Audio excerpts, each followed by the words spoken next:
বিয়াৰ নিশা এই ধৰণে নাচি বাগি ভাল পোৱা মইটোৱে খুৰাক ভতিজাক আৰু ভাগিন সকলো একাকাৰ হৈ এইদৰে দৰা আগচাৰ সময়ত দৰা আদৰাৰ পৰ্বৰ সময়ত এই ধৰণে উৎফুল্লিত হৈ পৰা দেখা পোৱা গ'ল।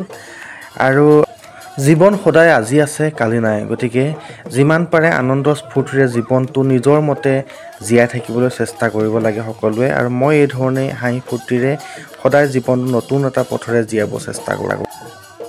আজি যিহেতু এই ৰিচিপশ্যন আছে, গতিকে ৰিচিপশ্যনৰ পৰিৱেশ অকণমান আপোনালোকৰ মাজলৈ আগবঢ়াইছোঁ। বেছি ল'ব পৰা নহ'ল কিয়নো যথেষ্ট মানুহৰ সমাগম আছিল, গতিকে বতৰৰ প্ৰতি খেয়াল ৰাখি তথাপি যিমানখিনি পাৰিলোঁ পৰিয়ালৰ মানুহখিনি এই ধৰণে ধৰি ৰখাৰ চেষ্টা কৰিলোঁ।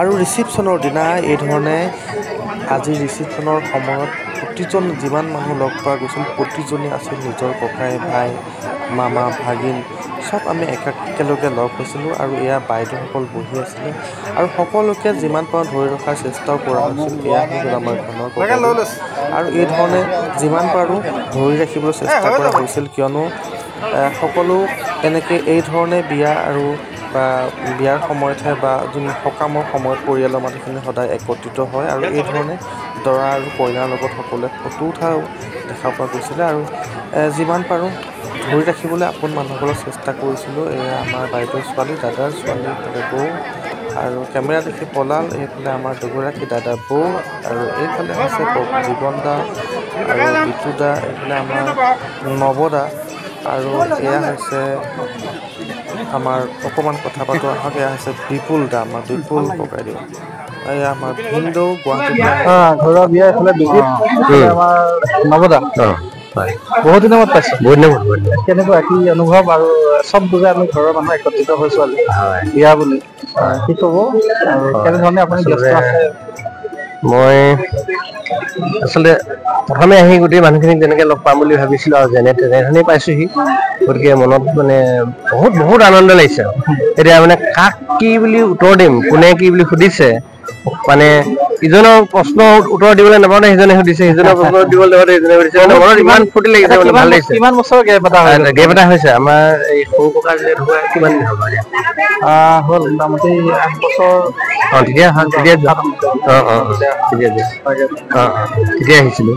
তাৰপিছতে সেই বছৰ পিছতে এতিয়া 8 বছৰ পিছত এতিয়া আকৌ পুনৰ লগ হৈছোঁ আৰু মানুহখিনি গোটেইখিনি নিজৰ পৰিয়ালৰ কলেজতে যাবলৈ এৰিলোঁ আৰু সেই কলেজটো হোৱা নাই, ঘৰতে টিউচন মানে কৰোঁ আৰু খেতি বাতি অন্যান্য এনেকৈ কৰি চলি আছোঁ আৰু ভগৱানে চলাই আছে, চলি আছোঁ আৰু। এয়া আমাৰ বিপুল দা নমস্কাৰ। কেনেকুৱা লাগিছে? ঘৰৰ মানুহ চব পাইছোঁ, ভাল লাগিছে। বিয়া খাবলৈ আহি পেলাই বিয়া সভাতো লগ পোৱা যায় আজিকালি, নহ'লে বহুত দিন লগে নাপায়। এতিয়া বিয়া খালোঁ আৰু ওচৰতে মামনি ঘৰৰ পৰা ফুৰি আহোঁগৈ এপাক। আচ্ছা থেংক ইউ, ভাল লাগিলে। বাকী চব ঠিকে আছে? চব ঠিকে আছে, ঠিক আছে তেতিয়াহ'লে আকৌ লগ পাম। চমুকৈ চাব পৰা একেলগে থেংক ইউ। আৰু এয়া গজালিৰ পৰা আহি পেলাই আমাৰ মামা মোহন মামা ইতিমধ্যে আহি পালে, মাৰ ভায়েক আৰু দুইজন মামাকে একেলগে দেখি এই ধৰণে ভাল লাগিল। আৰু পিছফালৰ পৰা এয়া হৈ গ'ল হাতীগাঁৱৰ বৌ, গুৱাহাটীৰ পৰা আহি পাই গ'লহি যোৰহাট। আৰু এই ধৰণে এইফালে মামী চব একেলগে আহিছে আৰু পিছতো আহি আছে, অকণমান মই দেখাই আছোঁ।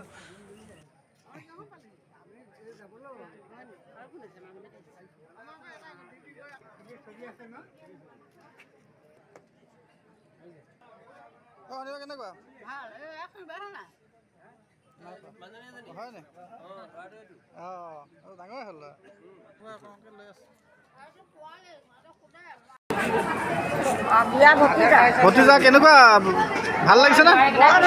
আনন্দ পাইছোঁ আৰু বোৱাৰী কেনেকুৱা পাইছে? বোৱাৰীও ভাল, ঠিকে আছে বা। আৰু গুৱাহাটীৰ পৰা আহি পালে এয়া হৈছে আমাৰ ভিনদেউ। আৰু ভিনদেউৱে আচলতে চুলি কাটিম বুলি সোমোৱাই কৈছিলে, দাড়ি কাটিম বুলি কৈছিলে, কিন্তু দাড়ি কাটিবলৈ নি ভিনদেউক এই ধৰণে পূৰা সম্পূৰ্ণ ফেচিয়েল কৰাই দাড়ি কটাই ধুনীয়াকৈ একদম পূৰা ড্ৰেছ আপ কৰি একদম ধুনীয়াকৈ বিয়া ঘৰলৈ লৈ আনিছিলোঁ অকণমান ধৰি ৰাখিছিলোঁ ভিনদেউৱে গম নাপায় আৰু এইধৰণে লৈ আহি ধুনীয়াকৈ ভিনদেউক সজাই লৈ আহিছিলোঁ আৰু ভিনদেউ আচৰিত মই কৈছোঁ দাড়ি কাটিম বুলি কোৱাৰ পিছত মোক ক'ত লৈ আহিলে সিহঁতি আৰু আমি ইয়াত আচলতে আমাৰ তিয়কৰে অজিত আছিলে আৰু অজিতে এই প্লেনিং কৰি খুব সুন্দৰকৈ ভিনদেউক ফেচিয়েল কৰাই ধুনীয়াকৈ চাই থকা আৰু ভিডিঅ'টো অশেষ ধন্যবাদ বাই বাই ভগৱান ফুলাই দে কপালখন ফুলাই দে কপালৰ ভিতৰত টকা অকণ ভৰাই দে ভগৱান ফুলাই দে কপালখন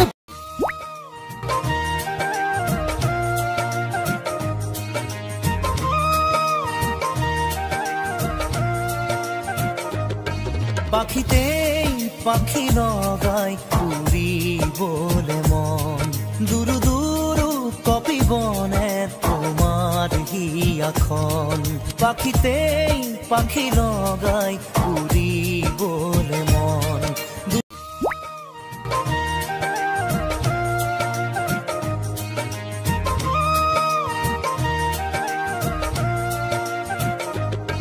পাখিতেই পাখি লগাই উৰিবলে মন দুৰু দুৰু কপিবনে তোমাৰ হিয়াখন পাখিতেই পাখি লগাই উৰিবলে মন